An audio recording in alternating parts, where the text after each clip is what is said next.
Üsküdar bir tarih ve kültür şehridir. Üsküdar bir sanat şehridir. Aynı zamanda Üsküdar'ımız hoşgörünün, paylaşmanın, sevginin, huzurun timsali bir şehirdir. Bazı dostlarımızın ifadesiyle Üsküdar İstanbul'un kültür yakasıdır. Üsküdar'ımıza bu değerini, bu özelliğini katan en önemli sebep Üsküdar'da yaşayan tarihi şahsiyetlerdir. Kültür dünyamıza, sanat dünyamıza, edebiyat dünyamıza unutulmaz eserler bırakan büyüklerimizdir. Bizim sevgili genç arkadaşlarımız bu özel sayılarında Gri Edebiyat Dergisi'nde bu defa Üsküdar'dan iz bırakanlara özel bir yer ayırmışlardır. Önemli bir çalışma olduğuna inanıyorum ve sevgili gençleri tebrik ediyorum. Bu sayının yine Üsküdar'ımızın bu tarihi dokusunu, zenginliğini gelecek kuşaklara aktaracak mütevazi ama bir o kadar da önemli bir çalışmadır. Dolayısıyla iyi ki gençlerimiz var, iyi ki Üsküdar var diyoruz.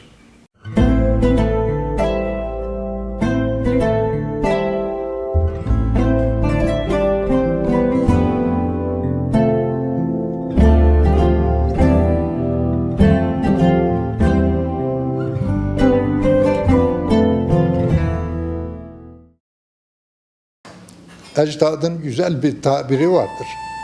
Manendi şecer, nabit olur sabit olanlar.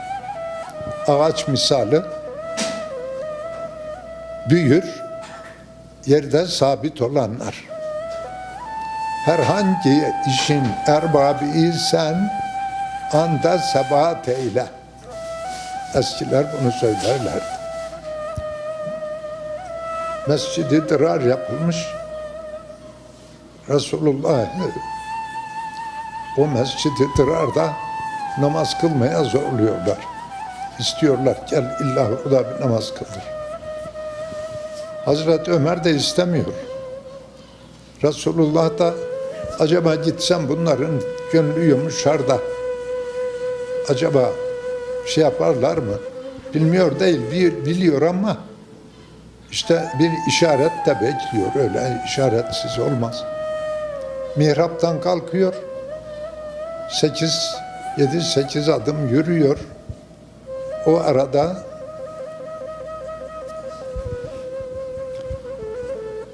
oraları düşününce dayanamıyorum. Şimdi düşünün ki tam o arada Cebrail oraya geliyor. Ve geliyor, ayeti okuyor.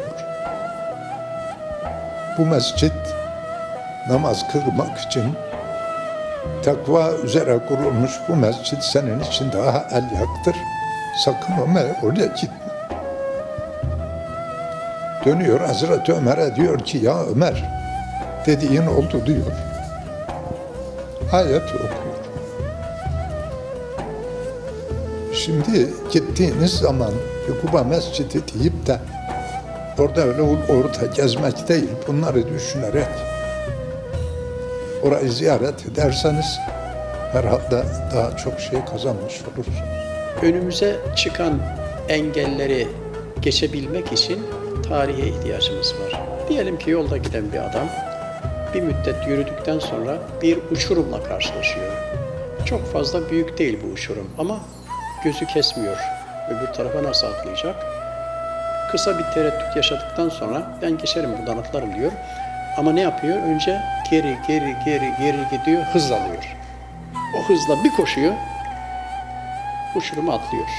İşte bizim tarihe gitmemiz, geriye gitmemiz, ileriyi daha iyi görmek, ileriye daha iyi atlamak içindir. Dolayısıyla bizim de gözümüz atide, istikbalde, gelecekte ama maziye gitmeden, maziyi bilmeden, geçmiş büyük insanların hayat hikayelerini öğrenmeden, eserlerini okumadan içinde bulunduğumuz günü ve gelecek günleri tam tahlil edemeyiz, sağlıklı sonuçlara varamayız.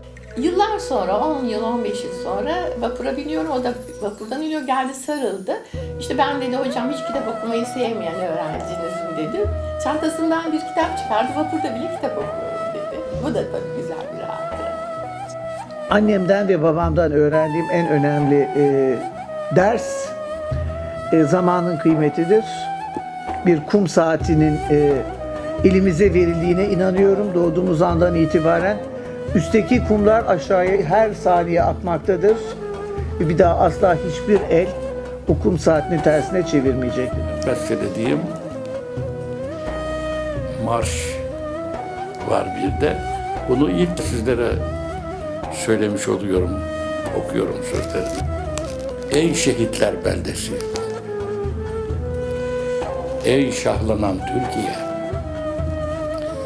tarihlere yazdırdın adını özgür diye. 15 yıldır bağrında çözüldü nice buzlar, sana bahar olacak 2019'da.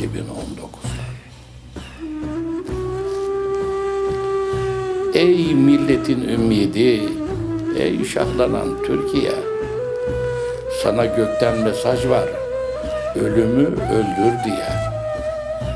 Şunu iyi bilsin ki, o küresel soysuzlar zulme mezar olacak 2019'da.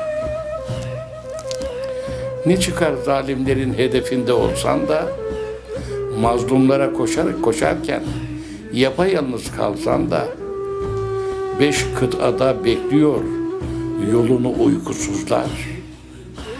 Vuslata yol verecek 2019'da. Ey çağlardan çağlara köprü kuran Türkiye, Küheylan Şah'a kalkmış ufuklara sür diye. Ey vatan nöbetinde and içen korkusuzlar, size bayram olacak 2019'lar. Gizli ahenk, her şekil her seste var. Gizli ahenk, her şekil her seste var. Namelerden güller açmış, deste var. Bir ilahi musikidir kainat. Ta ezelden bitmeyen bir beste var. İşte o alem-i ervah anlatıyor. Rüzgarın uğultusu, kuşların cıvıltısı, suların şırıltısı, güneşin pırıltısı, öyle harikulade bir musiki, efendim ahengini dünyada o musikiyi yapabilen tek varlık Cenab-ı Hak. Sanat en başta edepten başlar. Hocaya edep, sanata karşı edep. Toplumun o kişinin omuzlarına yüklediği sorumluluğa karşı edep. Baştan aşağı edeptir yani. Şimdi o edebi taşımadıktan sonra bir insan ağzıyla kuş tutsa, acep önce sanatına mı bakacağız, insanlığına mı bakacağız? Bunları zamanında düzgün manda yaşadığı için şunu söylerdi. Evladım, sanatlar çok, çoğusu da zor ama en zor sanat adam olmak sanatıdır, hedefiniz o olsun derdi. Efendim, Sami Ayverdi, bütün çocuklar benim çocuklarım derdi. Bütün meseleler de benim meselemdi. Bize nasihatlarında ve bana mektuplarında da var. Bir meseleniz olacak. Bir davanız olacak. Yani olmalı derdi. Bir adam ne yapar diye kendinizi asla küçümsemeyin. Ümmidi Üsküdari mahlasıyla yazdığım Servi Revana sarılmış mor bir salkımdır Üsküdar diye de bir şiirim var. Ve Allah hepimize hayırlı ömürler versin.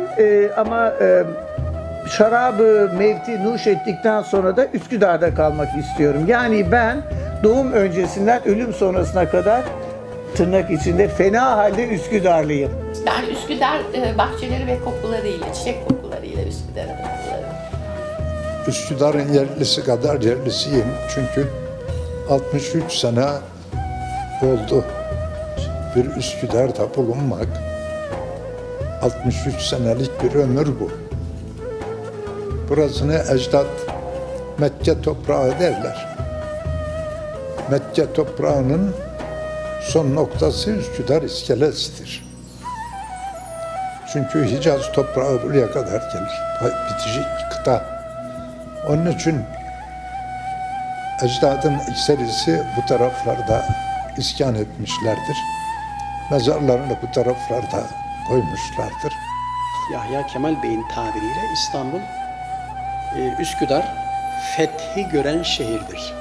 Yani İstanbul'un nasıl fethedildiğini seyretti. Üsküdar'ın İstanbul ilçeleri içerisinde böyle bir ayrıcalığı var bir.